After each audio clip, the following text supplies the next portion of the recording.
Sahabat selalu mudah. Oknum polisi pungli arogan sering dianggap tak terkalahkan. Tapi seorang nenek pemulung membuktikan, tiba-tiba berani menantang duel. Oknum polisi yang memalak dan menghinanya. Di sebuah sudut kampung yang mulai ramai oleh aktivitas pagi, seorang nenek tua berjalan perlahan menyusuri gang sempit dengan keranjang anyaman di punggungnya. Keranjang itu berisi barang-barang bekas yang berhasil ia kumpulkan sejak subuh tadi. Pakaian lusuh yang dikenakannya sudah tampak kumal, penuh tambalan di sana-sini. Wajahnya keriput, kulitnya legam terbakar matahari, namun senyum lembut tak pernah lepas dari bibirnya. Namanya Mak Iyah. Usianya sudah lebih dari 70 tahun. Sejak suaminya meninggal 15 tahun lalu, dan anak semata wayangnya merantau tanpa kabar, Mak Iyah hidup sebatang kara. Ia mencari nafkah dengan menjadi pemulung, mengais sisa-sisa kehidupan di sudut kota. Setiap pagi, Mak Iyah berkeliling kampung hingga ke pasar, berharap bisa menemukan kardus bekas, botol plastik, atau apa saja yang masih bisa dijual ke pengepul. Hari itu, mentari baru saja menampakkan sinarnya, tapi udara di gang sempit kampung itu sudah terasa pengap. Bau sampah dan limbah rumah tangga menusuk hidung. Namun Mak Iyah tetap melangkah, seolah tak peduli dengan kerasnya lingkungan di sekitarnya. Tangannya yang keriput sigap memungut botol plastik dari tumpukan sampah di depan rumah warga. Beberapa orang yang lewat hanya melirik sekilas. Ada yang kasihan, ada yang pura-pura tak melihat. Di zaman sekarang, orang seperti Mak Iyah memang lebih sering diabaikan, dianggap tak penting, seolah keberadaannya tak pernah ada.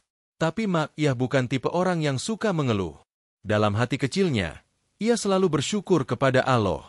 Walau hidup miskin, tak punya sanak saudara, setidaknya Allah masih memberinya kekuatan untuk berjalan, mencari rezeki halal, dan menunaikan sholat 5 waktu di musola kecil dekat rumahnya. Di ujung gang, tepat di depan sebuah pos ronda kosong, Mak Iyah jongkok memungut selembar kardus basah. Tangannya gemetar, punggungnya terasa nyeri, tapi ia tetap memaksa diri. Tak jauh dari situ, seorang pria tua berpakaian lusuh, dengan topi usang menutupi wajahnya, memperhatikan gerak-gerik Mak Iyah dari kejauhan. Tak ada yang mengenalnya.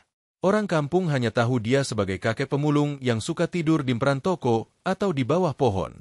Padahal tak ada yang menyangka siapa sebenarnya sosok tua itu. Di saat Mak Iyah sibuk merapikan barang-barang bekas ke dalam keranjangnya, suara bentakan keras terdengar dari arah jalan. Seorang polisi berpakaian dinas lengkap, dengan tongkat kecil di pinggang, berjalan mendekat. Tubuhnya kekar, wajahnya garang. Namanya Bribka Dedi. Seorang oknum polisi yang terkenal sering melakukan pungli dan memeras warga miskin di kampung itu. Warga sekitar yang melihat kehadiran polisi itu langsung menghindar. Mereka pura-pura sibuk atau masuk ke dalam rumah. Tak ada yang berani menegur, apalagi melawan. Semua tahu, Bribka Dedi punya pengaruh kuat di lingkungan itu. Ia sering mengancam dan memanfaatkan seragamnya untuk menakuti orang-orang lemah. Mak Iyah yang tengah sibuk tak menyadari kehadiran Bribka Dedi. Baru saat suara sepatu boots polisi itu berhenti tepat di hadapannya, Mak Iyah mendongak. Wajahnya pucat seketika. Ia tahu betul siapa yang berdiri di depannya. "Hei, kamu, Nek, berapa dapat hari ini?" bentak Bribka Dedi dengan nada kasar. Mak Iyah berusaha berdiri, tangannya gemetar. "Maaf, Pak, baru sedikit. Belum sempat ngumpulin banyak," jawabnya lirih, nyaris tak terdengar. Bribka Dedi menyeringai sinis. Matanya mengawasi keranjang di punggung Mak Iyah, lalu menunjuknya dengan ujung tongkat. "Keluarkan semuanya. Gue mau lihat. Jangan sok miskin di depan gue," bentaknya lagi. Mak Iyah yang ketakutan buru-buru menurunkan keranjang, lalu memperlihatkan isinya. Hanya beberapa botol plastik, kardus bekas, dan kaleng kosong. Nilainya tak seberapa, bahkan mungkin tak cukup untuk makan sehari. Bribka Dedi tertawa meremehkan. "Ah, payah banget, Nek. Udah kayak gini, masih jualan sampah. Dasar bikin kampung ini kotor aja." Mak Iyah hanya bisa menunduk. Hatinya perih, tapi ia tak berani melawan. Dalam hati kecilnya, Mak Iyah berdoa lirih, memohon pertolongan Allah. Semoga ada keadilan bagi orang-orang lemah seperti dirinya. Sementara itu, pria tua berpakaian lusuh yang sedari tadi memperhatikan kejadian itu, mengepalkan tangannya. Sorot matanya yang tajam menatap Bribka Dedi. Meski wajahnya tertutup topi usang, ada aura wibawa yang terpancar dari sosoknya. Tanpa disadari siapapun, kejadian itu akan menjadi awal dari sebuah peristiwa besar yang mengguncang kampung itu. Suasana di gang sempit itu mendadak hening. Beberapa warga yang tadinya beraktivitas pelan-pelan menyingkir, pura-pura tak melihat. Hati mereka sebenarnya miris. Tapi siapa yang berani menghadapi Bribka Dedi? Oknum polisi itu dikenal beringas dan tak segan bertindak kasar. Seragam yang dikenakannya seringkali dijadikan tameng untuk menindas orang kecil. Mak Iyah berdiri terpaku di depan keranjangnya yang terbuka. Wajah tuanya pucat, keriput di sudut matanya tampak bergetar. Meski tubuhnya renta, Mak Iyah mencoba menahan air mata. Ia tahu benar, kalau hari ini uangnya diminta, maka ia harus rela berpuasa sampai malam. Sisa barang bekas yang dikumpulkan pun belum cukup untuk dibawa ke pengepul. Bribka Dedi berdiri dengan posisi pongah, satu tangan di pinggang, satu lagi menggenggam tongkat kayu kecil. Ia menatap Mak Iyah seolah-olah di hadapannya bukan manusia, melainkan sampah yang tak berguna. Sudah berapa kali gue bilang, Nek, ucap Bribka Dedi dengan suara berat. Kalau mau keliling di daerah ini, harus setor. Semua yang lewat sini wajib kasih jatah, paham? Mak Iyah menunduk. Tangannya yang keriput memegangi keranjang lusuh di kakinya. Suaranya pelan, nyaris berbisik. Maaf, Pak. Mak Iyah cuma pemulung. Gak ada uang buat setor. Hasilnya juga sedikit. Buat makan aja gak cukup. Bribka Dedi mendengus kasar. Ia tak peduli dengan alasan nenek tua itu. Baginya, siapapun yang ada di wilayah kekuasaannya harus tunduk dan taat. Tak peduli apakah itu pedagang kaki lima, tukang parkir, tukang tambal ban, atau bahkan pemulung renta seperti Mak Iyah. Keluarkan duit lu sekarang, Nek, bentaknya. Mak Iyah tersentak. Ia buru-buru merogoh saku bajunya yang lusuh. Di sana hanya ada beberapa lembar uang receh, hasil menjual barang bekas semalam. Jumlahnya tak lebih dari Rp5.000. Dengan tangan gemetar, Mak Iyah menyerahkan uang itu. Air matanya mulai berlinang, tapi ia berusaha menahan isak. Bukan karena uang itu, tapi karena harga dirinya diinjak-injak begitu saja. Bribka Dedi mencomot uang receh itu dengan kasar. Ia menatap Mak Iyah dengan pandangan penuh ejekan. Hah, begini doang. Dasar miskin kampungan, hardiknya. Tanpa rasa belas kasihan, Bribka Dedi menyelipkan uang itu ke saku celananya. Ia lalu menunjuk keranjang Mak Iyah. Itu botol sama kardus. Gue ambil juga. Lumayan buat tambah-tambah bensin. Mak Iyah terperanjat. Barang-barang itulah satu-satunya harapan Mak Iyah buat ditukar jadi uang untuk makan nanti sore. Tapi apa daya, menghadapi orang berseragam seperti Bribka Dedi, Mak Iyah tahu dirinya tak punya kekuatan. Pak, tolong, jangan ambil itu. Mak Iyah belum makan dari kemarin. Ucapnya memohon, suaranya serak. Namun Bribka Dedi tak menggubris. Ia meraih keranjang itu, mengobrak-abrik isinya. Botol plastik dan kardus basah dilemparkannya ke tanah. Seolah itu sampah tak berguna. Ia mengambil beberapa barang yang menurutnya masih lumayan, lalu memasukkannya ke dalam kantong plastik hitam. Melihat kejadian itu, pria tua berpakaian lusuh yang berdiri di balik pohon besar di seberang jalan mengepalkan tinjunya. Sorot matanya tajam, penuh amarah yang selama ini disembunyikan di balik penampilannya yang sederhana. Tak seorang pun menyadari siapa dia, tak ada yang pernah benar-benar memperhatikannya. Selama ini orang-orang hanya tahu dia sebagai pemulung tua yang tidur di bawah pohon. Hati pria tua itu bergetar. Ia tak tahan melihat ketidakadilan di depan matanya. Ia tahu, hukum di negeri ini masih bisa ditegakkan, selama ada orang-orang jujur yang berani. Dan dia bukan orang biasa. Puluhan tahun hidupnya dihabiskan di medan tempur, menumpas pemberontak, menjaga kehormatan bangsa. Kini, melihat nenek renta dipermainkan oleh oknum polisi membuat darah prajuritnya mendidih. Bribka Dedi selesai merampas barang-barang itu. Ia menatap Mak Iyah dengan sinis. Lain kali jangan lupa setor. Nek, kalau masih berani cari-cari barang di daerah gue tanpa izin, hati-hati aja ya, ancamnya. Tanpa menunggu jawaban, Bribka Dedi berbalik dan pergi. Langkah sepatunya bergema di gang yang sepi, meninggalkan Mak Iyah yang terduduk lemas di atas tanah. Air mata mengalir di pipinya, menyatu dengan debu jalanan. Mak Iyah memandang ke langit. Hatinya remuk, tapi di antara isak tangisnya, ia masih sempat berdoa lirih. Ya Allah, hamba pasrah. Engkau maha melihat segala yang terjadi di muka bumi ini. Tolonglah hamba, ya Rab. Sementara itu, pria tua berpakaian lusuh perlahan berbalik. Ia melangkah meninggalkan lokasi kejadian, berjalan pelan ke arah gang kecil di ujung kampung. Di balik ketuaannya, ada sesuatu yang mulai bergerak. Sebuah niat, sebuah langkah untuk menghentikan kezaliman. Di tangan kirinya, pria tua itu menggenggam sebuah ponsel jadul. Jari-jari tuanya mulai menekan angka, menyambungkan panggilan ke seseorang yang selama ini hanya dihubungi di saat-saat penting. Di sebuah sudut kampung, di balik rimbunan pohon tua yang batangnya sudah dipenuhi lumut, pria berpakaian lusuh itu berjalan perlahan. Wajahnya yang penuh keriput menyimpan kisah panjang tentang hidup dan pengabdian. Tak seorang pun menyangka, di balik sosok yang tampak renta dan kumal itu, tersimpan jiwa baja seorang pejuang. Langkah kakinya terhenti di sebuah gubuk kecil, beratapkan seng karatan.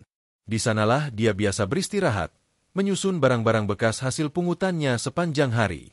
Meski sederhana, tempat itu baginya adalah saksi bisu dari pengasingan diri, jauh dari gemerlap dunia yang pernah dia kenal. Pria tua itu duduk perlahan di bangku reyot. Ditariknya napas dalam-dalam, lalu tangannya yang keriput meraih ponsel jadul dari dalam kantong baju lusuhnya. Layar ponsel itu retak di beberapa bagian, tapi masih cukup untuk menjalankan satu fungsi penting, menelpon seseorang yang sangat berarti baginya. Dengan gerakan hati-hati, dia menekan beberapa angka. Nomor itu masih hafal di luar kepala, meski jarang sekali dihubungi. Nomor itu hanya dipakai dalam situasi yang benar-benar darurat. Dan apa yang baru saja dia saksikan, cukup menjadi alasan baginya untuk segera bertindak. Nada sambung terdengar di telinga. Beberapa detik kemudian, suara berat seorang lelaki terdengar dari seberang. "Assalamualaikum. Siapa ini?" Pria tua itu terdiam sejenak, menahan emosinya yang hampir meluap. Lalu, dengan suara pelan namun tegas, ia menjawab, "Waalaikumsalam, ini aku, Pak Wiratmadja." Di seberang, suara itu langsung berubah nada. Terdengar sedikit terkejut. "Hah? Pak Wiratmadja? Astagfirullah, beneran ini, Jenderal? Saya Danu, Kapolres Kota Timur." Wiratmadja mengangguk, meskipun tahu lawan bicaranya tak bisa melihat. Nama Wiratmadja bukan nama sembarangan. Ia adalah seorang purnawirawan Jenderal TNI, mantan komandan pasukan elit yang pernah ditugaskan di berbagai medan operasi rahasia. Namanya dikenal disegani, tapi setelah pensiun, ia memilih menghilang dari hiruk-pikuk jabatan. Diam-diam, ia menyamar menjadi pemulung untuk menyaksikan langsung wajah asli masyarakat tanpa embel-embel pangkat. "Maaf, Danu," ucap Wiratmadja lirih. "Saya harus ganggu kamu malam-malam begini. Tapi, situasinya nggak bisa saya biarkan." Kapolres Danu terdengar gelisah. Ia tahu, jika seorang Wiratmadja yang terkenal tenang itu sampai bicara dengan nada begitu, berarti ada kejadian besar. "Ada apa, Jenderal?" "Perintah saja." Wiratmadja menggenggam ponsel lebih erat. Wajahnya menegang. Matanya menerawang mengingat kejadian yang baru saja dilihatnya. "Ada oknum polisi di wilayah kamu, berpangkat Bribka. Namanya Dedi. Dia memalak seorang nenek pemulung. Uangnya diperas, barangnya diambil, dan dia dihina di depan umum." Kapolres Danu langsung terdiam. Ia mencatat cepat dalam ingatan. Nama Dedi memang tak asing.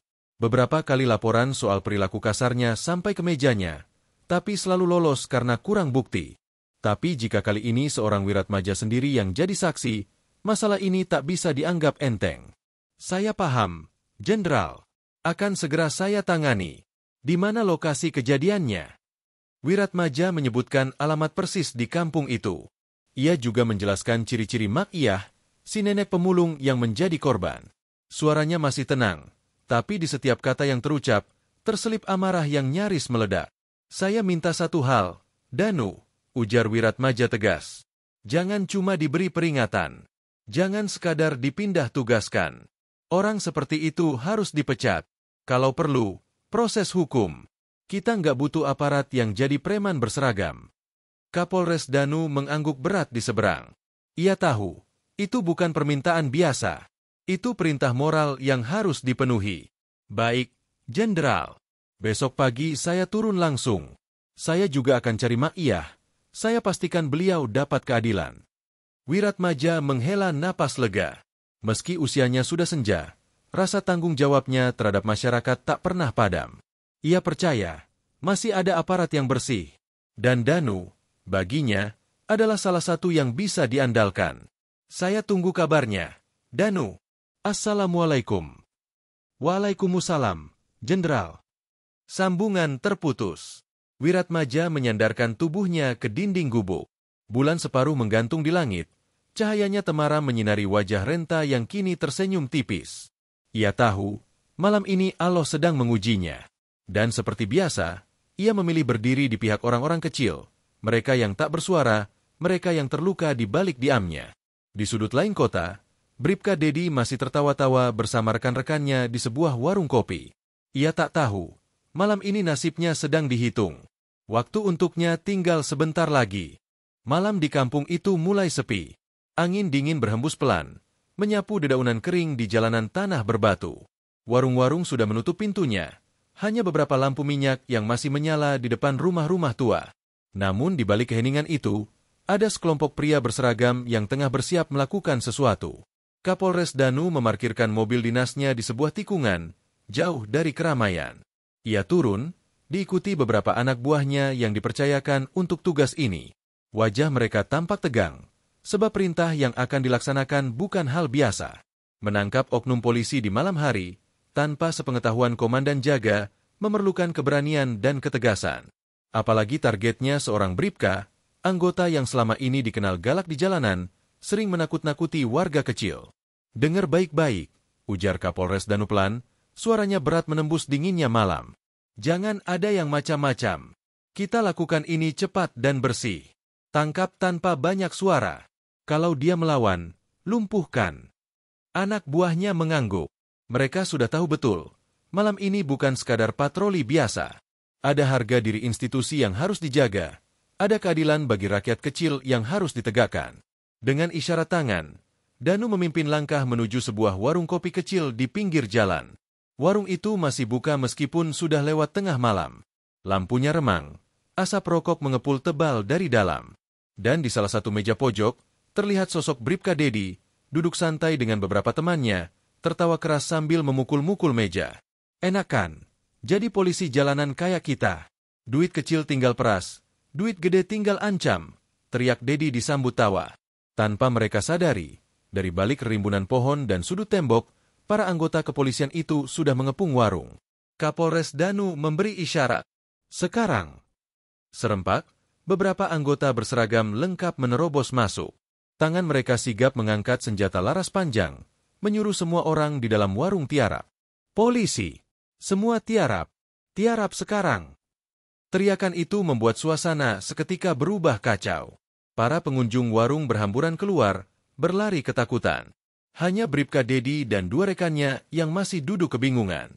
Bribka Dedi sontak berdiri, hendak mengeluarkan pistol dari pinggangnya. Namun, sebelum sempat bergerak lebih jauh, seorang anggota menendang kursinya hingga tubuh Dedi terjungkal ke belakang. "Jangan bergerak, tangan di atas kepala." Apa-apaan ini?" "Saya polisi." "Polisi, Pak." "Saya Bribka Dedi," teriaknya panik. Kapolres Danu maju ke depan. Wajahnya dingin, tatapannya menusuk bagai mata pisau. Ia berjalan pelan mendekati Dedi yang kini terduduk lemah di lantai warung. "Aku tahu kamu polisi," kata Danu pelan tapi tegas. "Dan aku juga tahu, kamu baru saja mempermalukan institusi kita." Dedi melongo, wajahnya pucat pasi. Ia mulai sadar, malam ini dia tak sedang berurusan dengan polisi biasa. Saat melihat wajah Danu lebih dekat, jantungnya hampir copot. "Astagfirullah, Pak Kapolres." Danu tak memberi kesempatan bicara. Ia langsung memberi isyarat ke anak buahnya. "Borgol, bawa ke kantor sekarang. Jangan ada yang sentuh dia tanpa izin saya." Dedi mencoba meronta, tapi dua anggota langsung memiting tangannya ke belakang, memborgolnya tanpa ampun. Rekan-rekannya yang lain memilih diam. Tak berani membela. Mereka tahu, jika Kapolres sudah turun tangan langsung, perkara ini tak bisa diselamatkan lagi. Setelah memastikan situasi aman, Danu menarik napas dalam-dalam. Malam itu, warung kopi yang biasanya jadi tempat candaan para oknum, berubah menjadi saksi penegakan disiplin. Sebelum pergi, Danu sempat berkata pelan ke Dedi, "Kamu salah pilih orang untuk ditindas. Dedi, nenek yang kamu permalukan itu lebih terhormat daripada kamu. Dan yang menyaksikan perbuatan kotormu, bukan orang biasa."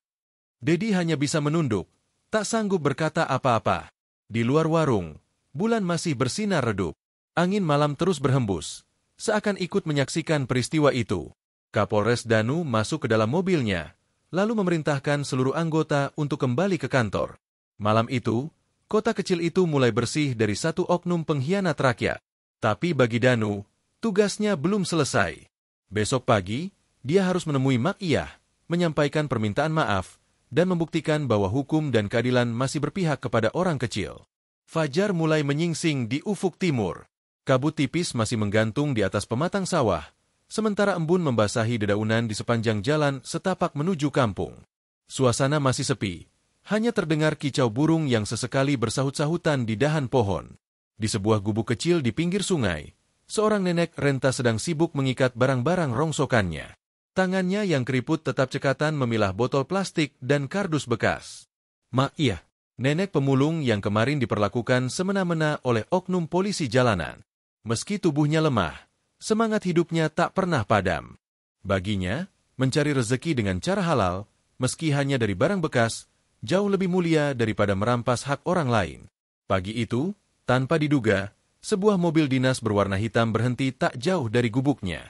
Beberapa polisi berseragam lengkap turun, lalu berdiri berjajar rapi. Di antara mereka, tampak Kapolres Danu dengan wajah serius. Ia mengenakan pakaian dinas rapi, tanpa senyuman, tanpa basa-basi. Langkah kakinya pelan namun mantap mendekati Mak Iyah. Nenek itu sempat terkejut melihat keramaian pagi-pagi. Dia berhenti bekerja, menoleh heran ke arah rombongan polisi yang kini berdiri di hadapannya. "Assalamualaikum, Mak," sapa Danu pelan. Suaranya berat tapi terdengar tulus. Mak Iyah menjawab dengan suara lemah. "Waalaikumsalam, Nak. Ada apa rame-rame begini?" Tanpa banyak kata, Danu langsung berlutut di hadapan Mak Iyah. Sebuah pemandangan langka yang membuat semua anggotanya terdiam. Wajah-wajah tegang itu kini tampak tertunduk malu, menyadari bahwa orang yang kemarin diperlakukan semena-mena adalah seorang nenek renta yang penuh harga diri. "Mak, saya mewakili seluruh anggota di kota ini, khususnya anggota saya yang kemarin sudah lancang, datang kemari untuk memohon maaf," ucap Danu dengan suara bergetar. Mak Iyah menatap wajah Danu dalam-dalam. Sorot matanya masih teduh, tanpa kebencian sedikit pun. Ia hanya menghela napas, lalu duduk di atas bangku kayu reot di depan gubuknya. "Sudahlah, Nak. Saya ini cuma orang kecil, bukan siapa-siapa.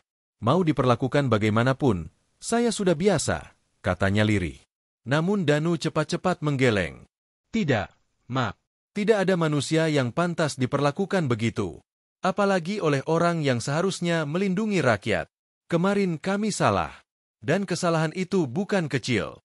Saya malu sebagai pemimpin di sini, karena anggota saya berani bertindak tanpa hati," ujarnya. Danu lalu mengeluarkan sebuah bungkusan dari dalam mobil, berisi sembako dan keperluan harian. Tapi sebelum menyerahkan, dia kembali berkata, "Mak, saya tahu ini tidak bisa menebus apa yang sudah terjadi. Tapi izinkan kami menunjukkan bahwa di negeri ini, keadilan masih ada. Pelaku sudah kami amankan. Dia akan diproses secara hukum. Dan saya pastikan, kejadian seperti ini tak akan terulang lagi di wilayah saya." Beberapa warga mulai berdatangan, penasaran melihat rombongan polisi di depan gubuk Mak Iyah. Bisik-bisik kecil terdengar di sana-sini. Sebagian heran, sebagian lagi merasa bangga melihat seorang Kapolres berani datang meminta maaf secara terbuka. Mak Iyah hanya tersenyum tipis. Ia menerima bungkusan itu dengan tangan gemetar. "Nak Danu, dari dulu saya percaya, Allah itu maha adil. Apapun yang orang perbuat ke saya, cepat atau lambat, Allah pasti beri balasan. Saya ikhlas, Nak. Tapi saya titip, jagalah orang kecil kayak kami. Kalau bukan kalian, siapa lagi?" Danu mengangguk, matanya sedikit basah. Hatinya bergetar mendengar kata-kata itu.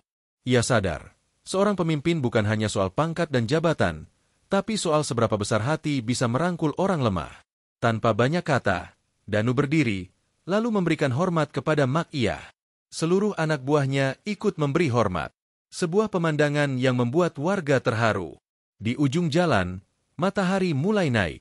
Sinarnya menerobos dedaunan, menghangatkan suasana yang sempat beku oleh ketegangan. Hari itu, Kapolres Danu membuktikan bahwa seorang pemimpin sejati takkan malu mengakui kesalahan anak buahnya. Dan seorang nenek pemulung mengajarkan bahwa harga diri tak ditentukan oleh jabatan, tapi oleh ketulusan hati. Hari itu, Suasana kampung mulai kembali seperti biasa. Warung-warung buka, anak-anak berlarian di jalanan, dan para ibu sibuk menjemur pakaian. Tapi sejak pagi, pembicaraan warga tak lepas dari peristiwa semalam. Tentang penyergapan di warung kopi, tentang Bribka Dedi yang ditangkap langsung oleh Kapolres, dan tentang kedatangan rombongan polisi ke gubuk Mak Iyah. Semua orang terkejut, tak menyangka bahwa nenek pemulung yang selama ini mereka anggap biasa, justru mendapatkan penghormatan dari pemimpin tertinggi kepolisian di kota itu. Di balik keriput wajahnya, ternyata Mak Iyah menyimpan martabat dan harga diri yang luar biasa. Namun di balik semua itu, ada sesuatu yang belum selesai. Sejak siang, cuaca di kampung itu terasa aneh. Langit mendung, angin berhembus kencang, dedaunan beterbangan, dan suara petir terdengar di kejauhan. Para orang tua di kampung mulai berbisik-bisik, mengingatkan anak-anaknya untuk tidak bermain jauh. Kayak ada tanda-tanda buruk, ucap Pak Soleh, sesepuh kampung, sambil memandang langit. Sore menjelang, kabar mengejutkan datang dari rumah Bribka Dedi. Istrinya berlari ke kantor polisi. Wajahnya panik, tubuhnya gemetar. Pak, suami saya, dia kesurupan, Pak. Kapolres Danu yang sedang berada di kantor langsung berdiri. Ia memanggil beberapa anak buahnya dan memerintahkan untuk membawa mobil ke rumah Dedi. Tanpa pikir panjang, rombongan polisi bergegas menuju sana. Sesampainya di rumah, mereka melihat Dedi terbaring di lantai, tubuhnya kejang-kejang, matanya melotot, mulutnya komat kamit tak jelas. Beberapa tetangga berkerumun di depan rumah, sementara suara isak tangis istrinya terdengar memilukan. Dedi, bangun, Dedi, aloh, tolong. Danu masuk ke dalam, wajahnya muram. Dia tahu, ini bukan sekadar penyakit biasa. Dari cara tubuh Dedi bergerak dan suara yang keluar dari mulutnya, jelas ada sesuatu yang tak kasat mata sedang terjadi. Tiba-tiba, dari mulut Dedi keluar suara berat, bukan suara manusia biasa. Aku peringatkan, jangan zalimi orang lemah, karena siapa yang menyakiti orang miskin, akan kubuat hidupnya celaka, sebelum ajal menjemputnya. Semua yang ada di ruangan itu bergidik. Beberapa anggota polisi yang terbiasa tegar di jalanan, kini saling berpandangan dengan wajah pucat. Kapolres Danu mendekati tubuh Dedi, lalu berbisik di telinganya. Taubat, Dedi, minta ampun sama Allah, ini sudah peringatan. Tubuh Dedi menggigil, lalu mendadak diam. Matanya terpejam, detak jantungnya melemah. Seorang bidan kampung yang dipanggil buru-buru memeriksa nadinya. Pak Kapolres, nadinya lemah sekali. Saya rasa ini. Bidan itu tak sanggup melanjutkan kata-katanya.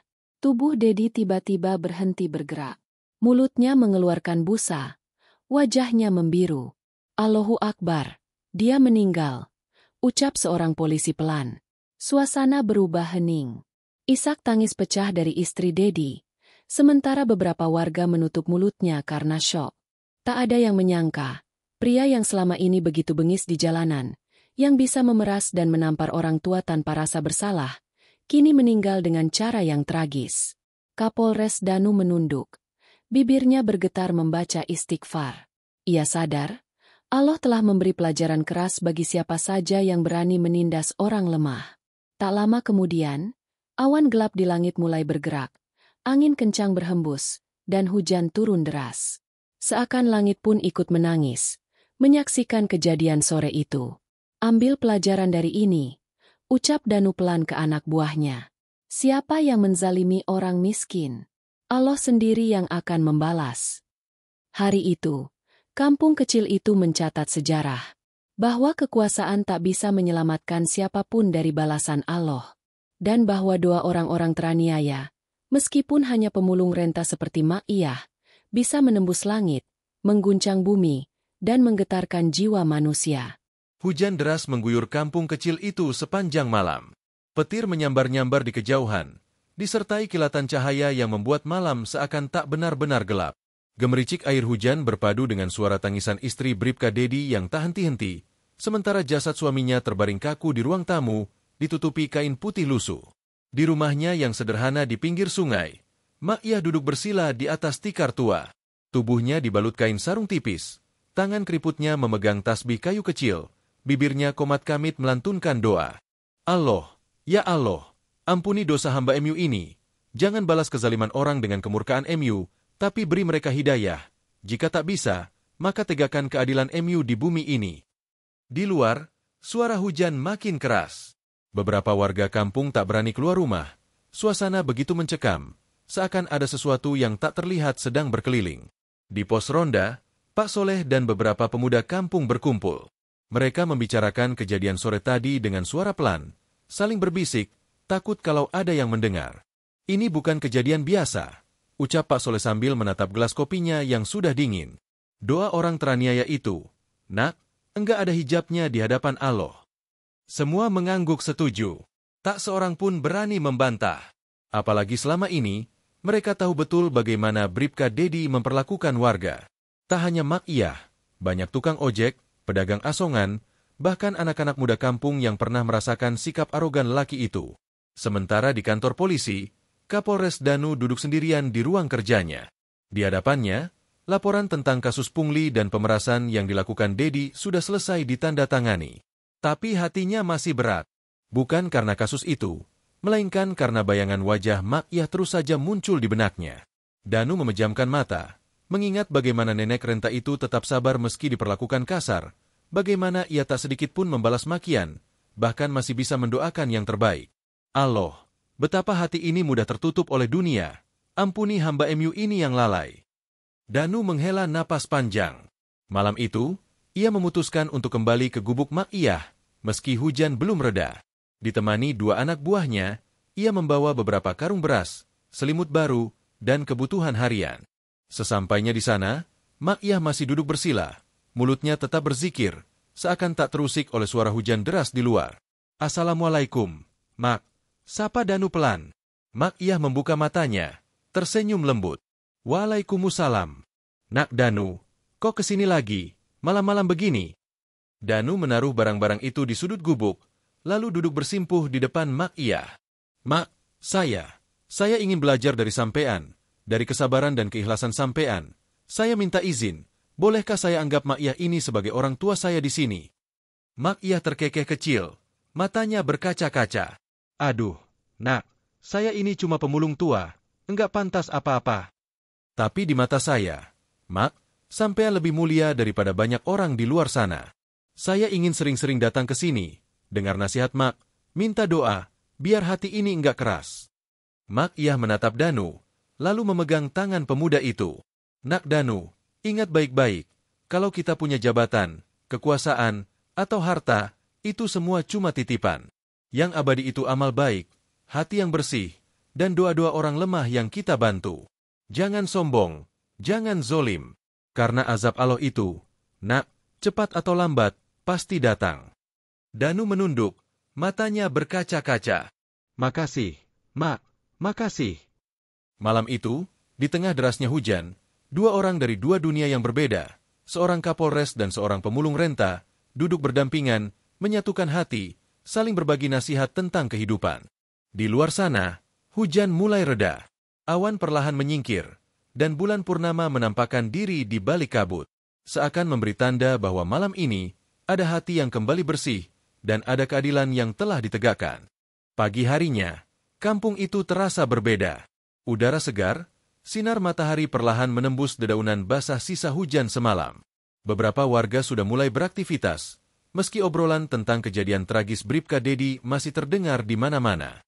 Semua mata kini tertuju pada Kapolres Danu, yang sejak beberapa waktu belakangan memang mulai memperbaiki citranya di mata warga. Di kantor polisi, suasana pun berubah. Beberapa oknum yang selama ini sering melakukan pemerasan di jalanan, mulai menunduk, takut kalau keburukan mereka juga terbongkar. Danu tak tinggal diam. Ia mengumpulkan seluruh anggotanya di lapangan depan, di bawah bendera merah putih yang berkibar gagah. Wajah-wajah tegang tampak di sana. Tak ada canda seperti biasanya. Semua diam, menunggu apa yang akan diucapkan Kapolres mereka. Danu berdiri tegak di atas mimbar kecil. Tangannya gemetar, namun tekad di dadanya bulat. Hari ini, ia tak ingin sekadar menjadi seorang pemimpin formal. Ia ingin menjadi manusia yang bisa diingat bukan karena pangkat, tapi karena keberanian untuk memperbaiki kesalahan. Saya ingin kalian semua dengar baik-baik. Suara Danu menggelegar, memecah keheningan. Seluruh anggota polisi di halaman itu menegakkan tubuhnya. Peristiwa kemarin bukan sekadar musibah. Itu peringatan dari Allah. Bukan hanya untuk Bribka Dedi, tapi untuk kita semua yang masih suka memanfaatkan jabatan buat kepentingan pribadi. Beberapa anggota mulai gelisah, menundukkan kepala. Kita diberi seragam ini bukan buat menakuti orang lemah. Bukan buat memalak rakyat yang seharusnya kita lindungi. Mulai hari ini, saya bersumpah di hadapan Allah dan kalian semua. Siapapun yang masih berani mempermalukan institusi ini, akan saya tindak tegas. Pangkat dan jabatan bukan jaminan. Semua sama di hadapan hukum dan di hadapan Allah. Suasana hening. Hanya terdengar suara burung di kejauhan. Dan satu hal lagi, Danu melanjutkan. Kita semua harus belajar dari Mak Iyah, seorang nenek pemulung, yang sabarnya jauh lebih tinggi daripada kita. Yang doanya lebih cepat sampai ke langit daripada jabatan kita. Saya pribadi minta maaf kepada Mak Iyah, karena selama ini lalai, membiarkan anggota saya berlaku sewenang-wenang. Beberapa polisi tampak berkaca-kaca. Ada yang menggigit bibir, ada pula yang menghapus air mata diam-diam. Saya perintahkan mulai hari ini, bantu rakyat, layani mereka sepenuh hati. Kalau ada yang ketahuan pungli, sekecil apapun, saya sendiri yang akan copot pangkatnya, tanpa kompromi. Tepuk tangan pecah, meski beberapa anggota masih menahan air mata. Mereka tahu, pidato itu bukan sekadar formalitas. Danu serius. Tak lama setelah apel usai, Danu mengajak beberapa perwira mendatangi gubuk Mak Iyah lagi. Kali ini, bukan hanya untuk memberi bantuan, tapi untuk membuat pengumuman penting. Di depan rumah kecil itu, warga sudah berkerumun, ingin tahu apa yang terjadi. Danu berdiri di depan pintu gubuk. Mak Iyah, mulai hari ini, gubuk ini akan direnovasi jadi rumah yang layak huni. Semua biaya dari kantor polisi. Dan Mak Iyah, mulai hari ini, kami anggap sebagai orang tua kami di sini. Mak Iyah terkejut. Air matanya menetes pelan. Bibir keriputnya bergetar. Ya Allah, betapa besar karunia MU. Hamba MU ini cuma pemulung jalanan, tapi kau muliakan begini. Danu mendekap tubuh Mak Iyah, menahan haru. Doakan kami, Mak, agar kami jadi polisi yang jujur, amanah, dan dekat dengan rakyat. Warga yang menyaksikan momen itu ikut berkaca-kaca. Tak sedikit ibu-ibu yang mengusap air mata, sementara para pemuda bertepuk tangan. Sejak hari itu, kehidupan Mak Iyah berubah. Bukan karena harta atau rumah mewah, tapi karena keberkahan doa-doanya yang tak pernah putus. Kampung itu pun perlahan menjadi lebih damai. Tak ada lagi pungli di jalanan, tak ada lagi oknum arogan, karena semua tahu, azab Allah itu nyata, dan doa orang teraniaya tak pernah tertolak. Hari-hari berikutnya, suasana di kampung mulai berubah drastis. Oknum-oknum polisi yang selama ini kerap memalak warga, kini mulai enggan berbuat semena-mena. Suara-suara protes dari warga pun tak lagi tenggelam oleh intimidasi. Mak Iyah, dengan rumah barunya yang sederhana tapi layak, menjadi simbol harapan baru. Setiap pagi, nenek itu terlihat mengayuh sepeda kecilnya, mengumpulkan barang-barang bekas dengan senyum yang lebih lebar dari biasanya. Warga kampung sering berhenti sejenak untuk menyapanya, mengucapkan terima kasih atas keberanian dan ketabahannya. Namun, di balik ketenangan itu, ada kisah yang mulai terungkap. Seorang wartawan muda dari kota datang ke kampung tersebut. Namanya Raffi, seorang jurnalis yang dikenal gigih mengungkap kebenaran. Raffi mendatangi kantor polisi setempat, ingin menggali lebih dalam kasus pemerasan yang menimpa Mak Iyah dan warga lain. Ia bertemu dengan beberapa anggota yang masih enggan berbicara, takut terkena sanksi. Namun, setelah beberapa hari mengumpulkan data, Raffi berhasil menghubungi seorang sumber anonim dari dalam kepolisian. Ini lebih besar dari yang kalian kira. Suara sumber itu berbisik melalui telepon. Ada jaringan pungli sistematis yang sudah berlangsung bertahun-tahun. Orang-orang di atas pun tahu, tapi sengaja membiarkan supaya mereka dapat upeti. Raffi tercengang. Informasi ini bisa mengguncang institusi, tapi juga berbahaya. Ia harus berhati-hati. Sementara itu, Kapolres Danu semakin fokus membersihkan institusi dari praktik buruk.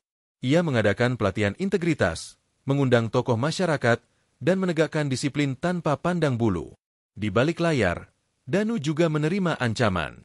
Pesan-pesan singkat penuh intimidasi masuk ke ponselnya. Berhenti main-main, atau kau yang jadi korban berikutnya. Namun Danu tak gentar. Baginya, ini bukan soal jabatan atau kekuasaan, tapi tentang keadilan dan kehormatan. Kembali ke kampung, warga mulai merasa aman. Anak-anak bisa bermain di jalan tanpa takut dihentikan oleh polisi yang menuntut uang receh. Pedagang kecil bisa berjualan dengan tenang. Mak Iyah sering berdiri di depan rumahnya, menatap langit biru dengan senyum damai. Semoga Allah selalu menjaga kampung ini dan memberi hidayah bagi semua yang belum sadar, gumamnya lirih. Di suatu sore, Raffi datang ke gubuk Mak Iyah, membawa kamera dan catatan. Nenek Iyah, aku ingin membuat cerita tentang perjuangan nenek dan perubahan di kampung ini, supaya dunia tahu bahwa orang kecil pun bisa melawan kezaliman. Mak Iyah menatap Raffi dengan mata penuh kebijaksanaan. Silakan, Nak. Semoga kisah ini menjadi ladang pahala dan pengingat bagi yang membaca. Kisah itu pun mulai beredar luas, membuka mata banyak orang tentang realita yang selama ini tersembunyi. Dan yang terpenting, menyadarkan bahwa keberanian seorang pemulung tua bisa menjadi awal perubahan besar. Waktu terus berjalan, dan perubahan di kampung kecil itu makin nyata. Warga mulai merasakan dampak positif dari tindakan Kapolres Danu yang tegas membersihkan oknum-oknum korup di tubuh kepolisian. Mereka tidak lagi harus takut atau was-was saat berhadapan dengan aparat. Suatu hari, Danu mengundang Mak Iyah ke kantor polisi untuk memberikan penghargaan khusus. Ini bukan sekadar penghargaan formalitas, tapi tanda hormat dan terima kasih atas kesabaran dan keteguhan hati nenek itu yang menjadi inspirasi bagi banyak orang. Di ruang rapat yang sederhana, Danu menyerahkan sebuah plakat kayu bertuliskan, "Pahlawan kejujuran dan kesabaran kampung." Wajah Mak Iyah berseri-seri. Air matanya mengalir tanpa bisa dibendung. "Terima kasih, Nak Danu. Ini semua bukan karena saya, tapi karena doa dan harapan warga kampung," ucapnya dengan suara bergetar. Danu tersenyum hangat. "Nenek Iyah, doa orang yang tertindas itu seperti petir yang menyambar, kuat dan dahsyat. Saya belajar banyak dari nenek. Semoga ini menjadi awal dari kehidupan yang lebih baik." Di luar kantor polisi, warga kampung menyambut dengan sorak-sorai. Mereka mengangkat Mak Iyah di atas bahu, menandakan penghormatan mereka. Bukan hanya penghargaan, Danu juga memastikan bahwa Mak Iyah mendapat perhatian khusus dari pemerintah. Bantuan sosial, layanan kesehatan, dan berbagai fasilitas mulai mengalir. Tak lupa, sekolah dan tempat bermain untuk anak-anak kampung juga dibangun sebagai wujud kepedulian. Sementara itu, kasus pungli dan korupsi di kepolisian terus disikat bersih. Anggota yang terlibat di proses hukum. Pelajaran keras ini membuat semua sadar akan pentingnya integritas. Namun, di balik semua itu, ada sebuah pesan penting yang terus dikenang oleh warga. Bahwa keberanian melawan ketidakadilan tidak harus dimiliki oleh orang besar atau kaya. Bahkan seorang pemulung tua, dengan hati yang ikhlas dan doa yang tulus, bisa mengguncang langit dan membawa perubahan. Dan seperti janji Danu, kampung kecil itu kini menjadi tempat yang damai, penuh harapan, dan dihormati. Di akhir hari, ketika matahari mulai tenggelam di balik bukit, Mak Iyah duduk di beranda rumahnya, memandang jauh ke langit jingga, bersyukur pada Allah atas segala karunia. Waktu seolah berjalan lebih lambat di kampung kecil itu. Setiap sudut jalan, setiap rumah, menyimpan cerita tentang perjuangan dan perubahan. Namun, bagi Mak Iyah, perjalanan hidupnya masih penuh lika-liku yang belum sepenuhnya usai. Suatu sore yang dingin, saat angin berhembus lembut membawa aroma tanah basah, Mak Iyah duduk di beranda rumahnya yang kini sudah jauh lebih nyaman. Wajahnya yang keriput menatap jauh ke arah langit senja. Di balik senyum damainya, tersimpan kenangan masa lalu yang begitu berat. Dulu, sebelum kampung ini mulai berubah, kehidupan Mak Iyah sangat berbeda. Setiap hari adalah perjuangan untuk sekadar bertahan hidup. Mengais sampah, berkeliling membawa gerobak kecil, mencari barang bekas yang bisa dijual agar bisa membeli sesuap nasi. Tubuhnya renta, namun semangatnya tidak pernah padam. Kenangan itu datang menghantui, terutama malam-malam sepi. Ia ingat saat pertama kali bertemu dengan oknum polisi yang suka memalaknya. Dengan wajah garang dan nada kasar, mereka menuntut uang tanpa alasan jelas. Setiap kali Mak Iyah mencoba membela diri, ia hanya diabaikan, bahkan kadang diancam dengan kata-kata yang membuat darahnya berdesir dingin. "Tapi aku tidak pernah menyerah," bisiknya pelan. "Allah selalu menguatkan hamba MU yang lemah ini." Doa dan keyakinan itu menjadi pelita dalam kegelapan hidupnya. Meski dihina dan diperdaya, Ma'iyah memilih tetap bersabar dan berusaha tidak menyimpan dendam. Ia percaya, keadilan pasti datang pada waktunya. Dan hari itu benar-benar tiba. Ketika Kapolres Danu muncul dengan keberanian dan ketegasannya, harapan pun tumbuh kembali. Namun Ma'iyah tahu, perubahan sejati bukan hanya soal kebijakan atau penghargaan. Perubahan itu harus lahir dari dalam hati setiap orang. Ia pun mulai mengajak warga kampung untuk tidak takut melawan ketidakadilan. Setiap kali ada oknum yang mencoba menindas, mereka bersama-sama berdiri, bersuara, dan mengingatkan bahwa mereka tidak sendirian. Namun, tantangan belum berhenti di situ.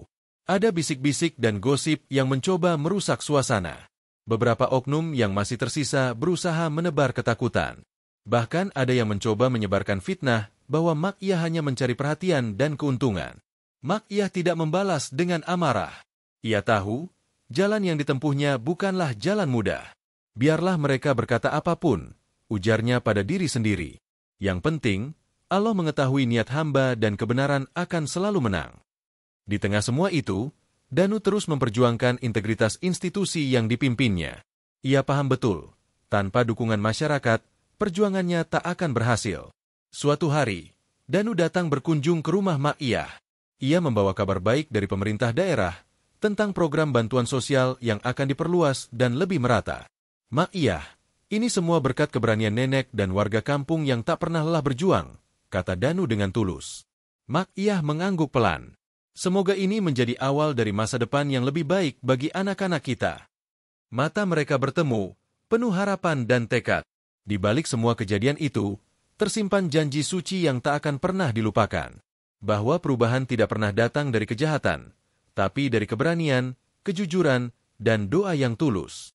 Dan kampung itu pun perlahan berubah menjadi tempat di mana semua orang bisa hidup dengan damai, hormat, dan penuh cinta kasih. Saat malam mulai merayap, bintang-bintang bertaburan di langit, seakan menjadi saksi bisu dari perjalanan panjang seorang pemulung tua yang mengubah nasib sebuah kampung kecil. Hari-hari berlalu dengan penuh harapan baru di kampung kecil itu. Setelah perjuangan panjang, Ma'iyah dan warga akhirnya mulai merasakan buah dari keberanian mereka. Namun, jalan menuju keadilan sejati ternyata tidak selalu mulus. Suatu pagi, seorang pemuda bernama Andi datang ke rumah Ma'iyah. Wajahnya tampak serius dan sedikit gelisah. Ia adalah salah satu pemuda kampung yang selama ini ikut mengawal perubahan, namun belakangan menemukan sesuatu yang mengganggu. "Nenek, ada yang aneh di balik pembersihan di kantor polisi," kata Andi pelan. Beberapa oknum lama yang sudah diproses, ternyata masih punya pengaruh besar. Mereka mencoba mengulur waktu dan mengalihkan perhatian agar kasus-kasus lama tidak terungkap semua. Mendengar itu, Ma'iyah mengangguk. Ia tahu betul, keadilan itu bukan hanya tentang menghukum pelaku, tapi juga memastikan bahwa tidak ada celah bagi korupsi dan kesewenang-wenangan untuk bangkit lagi. "Anak muda, kau benar. Perjuangan kita belum selesai. Keadilan bukan sekadar kata, tapi harus diwujudkan dalam tindakan nyata," jawab Ma'iyah dengan suara penuh semangat. Tak lama kemudian, Kapolres Danu mengadakan pertemuan terbuka dengan warga dan tokoh masyarakat. Ia ingin memastikan bahwa proses reformasi benar-benar berjalan transparan dan akuntabel. Dalam pertemuan itu, Danu mengungkapkan fakta-fakta baru yang selama ini disembunyikan oleh jaringan pungli. Ia juga meminta dukungan warga untuk melaporkan segala bentuk penyimpangan yang masih terjadi. "Kita harus bersama-sama menjaga keadilan ini. Kalau bukan kita, siapa lagi?" tegas Danu di depan kerumunan warga. Mendengar itu, semangat warga semakin membara. Mereka mulai membentuk kelompok pengawas kecil-kecilan yang bertugas memantau aparat di lapangan. Semua dilakukan dengan penuh kehati-hatian dan rasa tanggung jawab. Ma'iyah pun menjadi salah satu tokoh sentral dalam gerakan ini. Meski usianya sudah tua, semangatnya tetap menyala. Ia sering mengingatkan warga untuk selalu sabar dan berdoa, karena keadilan tidak akan pernah tertukar dengan balas dendam. Di tengah perjuangan itu, ancaman dan intimidasi kembali muncul. Beberapa oknum yang merasa terancam mencoba membungkam suara-suara kebenaran dengan cara-cara kotor. Namun warga kampung tak gentar. Mereka percaya, dengan bantuan Allah dan kekuatan bersama, keadilan yang sejati akan terwujud. Sore itu, ketika matahari mulai tenggelam, Ma'iyah duduk di depan rumahnya sambil menatap jauh ke langit. Ia teringat janji yang pernah diucapkan, bahwa keadilan adalah hak setiap manusia dan harus diperjuangkan tanpa kenal lelah. Semoga Allah senantiasa menjaga hati kami agar tetap lurus dan teguh, bisiknya penuh harap. Kisah perjuangan mereka bukan hanya tentang melawan ketidakadilan, tapi juga tentang membangun masa depan yang lebih baik untuk generasi berikutnya. Dan di balik semua cobaan dan rintangan, semangat keadilan itu terus menyala, tak pernah padam. Suasana di kampung kini semakin hidup dengan semangat baru. Setelah pertemuan terbuka yang diinisiasi Kapolres Danu, warga mulai berani bersuara dan saling mendukung satu sama lain. Gerakan kecil yang dimulai dari keberanian Mak Iyah kini menjalar ke seluruh sudut kampung. Kelompok pengawas yang terbentuk bekerja dengan tekun. Mereka tidak hanya memantau oknum-oknum aparat, tapi juga mengedukasi warga agar lebih paham hak dan kewajiban mereka sebagai warga negara. Rapat-rapat kecil rutin digelar di balai desa, membahas strategi dan langkah berikutnya. Mak Iyah menjadi sosok ibu sekaligus guru bagi para pemuda yang ingin belajar bagaimana melawan ketidakadilan dengan cara yang benar dan damai. Meski badannya sudah renta, suara dan ketegasannya tetap mampu menggerakkan hati banyak orang. Suatu hari, saat rapat kelompok pengawas, datang seorang tokoh dari luar kampung, seorang aktivis hak asasi manusia bernama Sari. Ia membawa kabar tentang gerakan-gerakan serupa di daerah lain yang berhasil membuat perubahan signifikan. Perjuangan kalian di sini adalah bagian dari gerakan besar. Jangan pernah merasa sendiri, kata Sari dengan semangat. Dengan kolaborasi, kita bisa lebih kuat dan berpengaruh. Warga kampung menyambut baik kehadiran Sari. Mereka mulai merancang jaringan komunikasi dengan kampung-kampung lain yang juga mengalami perlakuan tidak adil dari aparat. Keterbukaan dan solidaritas menjadi senjata ampuh melawan ketidakadilan sistemik. Sementara itu, Kapolres Danu terus menegakkan aturan dengan tegas. Ia tahu, tanpa dukungan masyarakat dan transparansi, reformasi kepolisian tidak akan berhasil. Di sisi lain, beberapa oknum yang selama ini mencoba menghambat perubahan mulai kehilangan kekuatan mereka. Pengaruh gelap mereka meredup, berganti dengan harapan dan kepercayaan. Di malam yang sunyi, Mak Iyah duduk di teras rumahnya. Ia melihat anak-anak bermain di jalan dengan bebas dan bahagia. Senyum mengembang di wajahnya, sebuah hadiah dari perjuangan panjang yang tidak sia-sia. Semoga Allah selalu melindungi kami dan memberi kekuatan untuk terus berjuang. Doanya tulus. Gerakan kecil yang dimulai dari keberanian seorang pemulung tua kini menjadi contoh bagi banyak orang. Bahwa perubahan besar bisa lahir dari langkah-langkah kecil yang dilakukan dengan hati yang ikhlas dan penuh keyakinan. Waktu terus berjalan, dan perubahan di kampung kecil itu semakin nyata. Namun, di balik keberhasilan yang dirasakan, datang pula ujian yang tak terduga. Ujian yang menguji kesetiaan dan persaudaraan antar warga. Suatu hari, beredar kabar bahwa ada pihak-pihak yang tidak senang dengan perubahan yang terjadi. Mereka mulai menyebarkan fitnah dan menebar ketakutan agar warga kembali diam dan pasrah pada keadaan lama. Desas-desus itu membuat suasana menjadi tegang. Beberapa warga mulai merasa ragu dan khawatir. Pertemuan kelompok pengawas menjadi semakin panas dengan perdebatan antara mereka yang ingin bertindak lebih keras dan yang memilih cara damai. Mak Iyah, dengan kebijaksanaannya, mencoba meredakan suasana. Kita harus ingat, perjuangan ini bukan hanya soal menang atau kalah. Ini tentang menjaga hati kita agar tetap bersih dan tujuan kita tetap jelas, katanya lembut namun tegas. Danu pun turun tangan mengadakan dialog terbuka antara warga dan aparat keamanan. Ia ingin memastikan bahwa tidak ada celah bagi pihak-pihak yang ingin mengacaukan ketenangan. Dalam dialog itu, Danu menegaskan bahwa setiap warga berhak hidup dengan aman dan dihormati. Ia juga mengajak semua untuk bersama-sama menjaga persatuan dan kesatuan. Kita tidak boleh terpecah oleh provokasi. Lawan yang sebenarnya adalah ketidakadilan dan korupsi, bukan sesama kita, ujarnya dengan suara lantang. Warga mulai menyadari pentingnya persatuan dan saling menghargai. Mereka kembali bersatu, semakin kuat menghadapi tekanan luar. Di tengah situasi yang sulit, solidaritas antar warga tumbuh semakin erat. Mereka saling membantu dalam kesulitan, berbagi makanan, dan menjaga satu sama lain. Mak Iyah merasa bangga melihat semangat itu. Ia tahu, hanya dengan persaudaraan yang kuat, kampung ini bisa bertahan dan terus maju. Sore itu, saat matahari mulai tenggelam, Mak Iyah duduk di bawah pohon rindang, mengangkat tangan berdoa kepada Allah. Ya Allah, jadikan kami hamba MU yang sabar, kuat, dan tetap setia pada kebenaran, pinta hatinya. Ujian datang, Namun keyakinan dan persaudaraan menjadi benteng tak tergoyahkan bagi kampung kecil itu. Matahari mulai tenggelam di balik bukit, menyinari kampung kecil dengan warna jingga yang hangat. Suasana damai kini menyelimuti setiap sudut, seolah memberi tanda bahwa perjalanan panjang penuh liku-liku telah sampai pada babak baru. Mak Iyah duduk di beranda rumahnya. Wajahnya yang penuh keriput tersinari cahaya senja. Di tangannya tergenggam secangkir teh hangat, hadiah dari tetangga yang peduli dan selalu setia mendukungnya. Ia memandang anak-anak bermain riang di jalan. Tawa mereka mengisi udara dengan kebahagiaan yang sederhana tapi tulus. Perjalanan hidup Mak Iyah penuh dengan perjuangan yang tidak mudah. Dari menjadi pemulung yang sering diintimidasi, hingga akhirnya menjadi simbol keberanian dan harapan. Semua itu bukan hanya perubahan untuk dirinya, tapi juga untuk seluruh kampung. Kapolres Danu datang mengunjungi Mak Iyah dengan senyum hangat. Ia membawa kabar baik tentang program-program baru yang akan membantu meningkatkan kesejahteraan warga. Bukan hanya bantuan materi, tapi juga pendidikan dan pelatihan agar kampung ini semakin maju dan mandiri. Mak Iyah, ini semua berkat semangat dan perjuangan nenek. Kami semua belajar banyak dari nenek, kata Danu dengan tulus. Mak Iyah tersenyum, hatinya penuh syukur.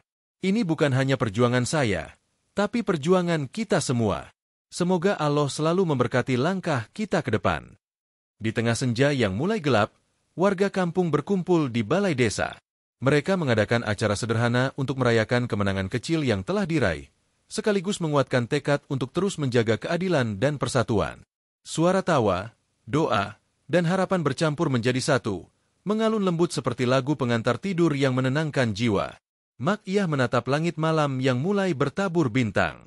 Ia tahu, perjalanan masih panjang, namun kini semua terasa lebih ringan karena mereka tidak berjalan sendiri. Dengan penuh keyakinan, ia mengucapkan doa terakhir hari itu. Ya Allah, berikan kami kekuatan untuk terus melangkah, kebijaksanaan untuk menghadapi setiap ujian, dan cinta untuk menjaga persaudaraan kami. Kampung kecil itu kini berdiri tegak, bukan hanya sebagai tempat tinggal, tapi sebagai simbol kemenangan keadilan, keberanian, dan harapan baru yang tak pernah padam. Cerita ini mengajarkan kita bahwa keadilan dan kebenaran tidak akan pernah hilang meski harus menghadapi rintangan yang berat. Keberanian satu orang dapat menggerakkan banyak hati, dan persatuan masyarakat adalah kunci utama dalam melawan ketidakadilan. Kesabaran, keikhlasan, serta doa kepada Allah menjadi kekuatan yang tak tergantikan dalam menghadapi ujian hidup. Mari kita selalu menjaga solidaritas dan memperjuangkan kebaikan bersama demi masa depan yang lebih baik. Cerita ini adalah fiktif, dibuat dengan nuansa nyata agar kita dapat mengambil pelajaran dan hikmah yang berguna dalam kehidupan sehari-hari. Segala kemiripan dengan kejadian atau tokoh sebenarnya hanyalah kebetulan semata. Terima kasih telah menyimak cerita ini sampai selesai. Jika kamu merasa terinspirasi atau terhibur, jangan lupa untuk memberikan like, komentar, dan subscribe agar aku bisa terus membagikan cerita menarik lainnya untuk kamu. Sampai jumpa di cerita berikutnya.